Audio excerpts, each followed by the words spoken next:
Once upon a time, a red flower rose up, pure, sensitive, and sweet. This beauty lived in the east. Her name was Thuy, receptive and warm. Others saw her with envy.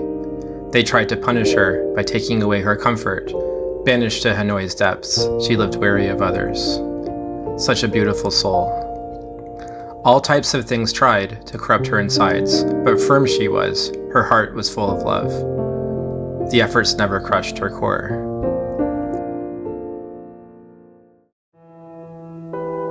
She was red, she was blue, she tried to live happily anew, despite bad luck and animosity all around. Her persistence won, she succeeded again and again, challenges defeated and all obstacles conquered. Sometimes in a red dress, other times in blue garments, she alternated because she was pure, a white rose. Thuy, the star that shined, despite the darkness and the cold, avoiding all bothersome fights, her heart was goodness and bold.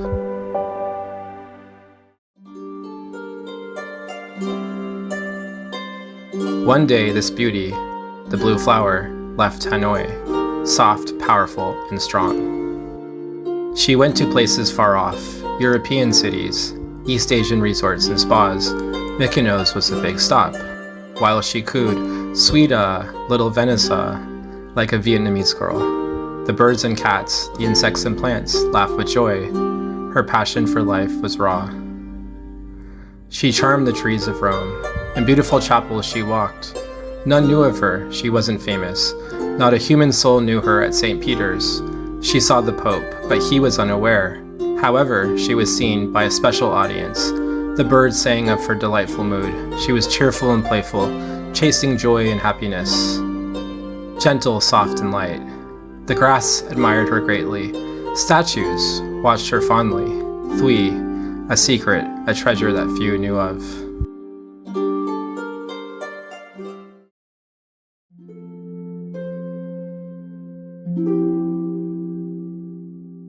I was in Rome, I saw her. I knew her pure intent. I witnessed her graceful walk.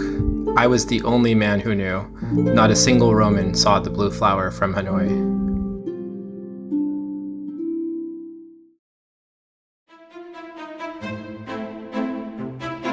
I observed her at the Coliseum at noon. She was pure, a white seashell on the sand. Crowds dispersed around her as she jaunted Rome's cobbled streets. Her manna was too much for Rome's restless tourists. I sat on a bench, and as a group of Americans separated in her presence at my fore, her eyes met mine.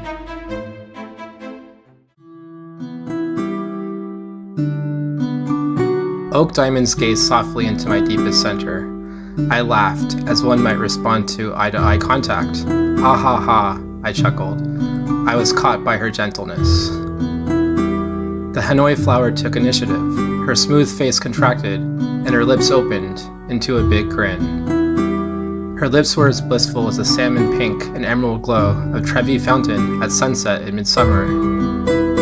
I stopped in my tracks, helpless at her charm. The sweet innocent looked up, paused ever so briefly, and continued on her way, one footstep after the next. I saw her cerulean dress for the last time amongst the multicolored hues of the crowds that walked by my teak bench. The smile stayed with me.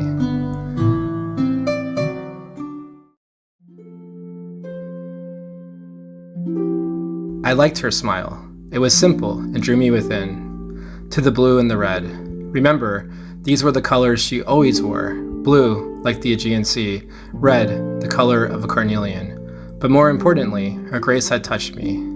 The same as the most rare luminosity. Thuy, flower, star, light. The red flower moved about happily. She ambled from one historic site to the next, cheerful and pleasant. I sat at my bench, thinking of her. I couldn't see her now. I wasn't bothered. Thoughts were enough. I had clear memories of her, wonderful images that my senses provided.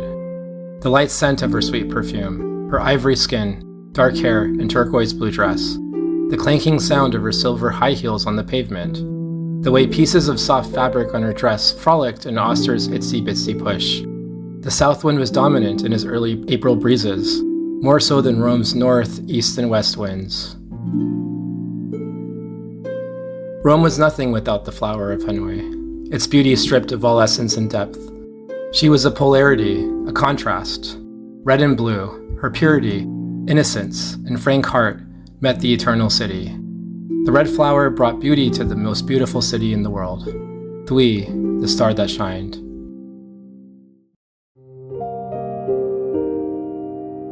I saw, under imperial Rome's skies, a sweet and gentle flower, pure, sensitive, and unique. This beauty came from the east.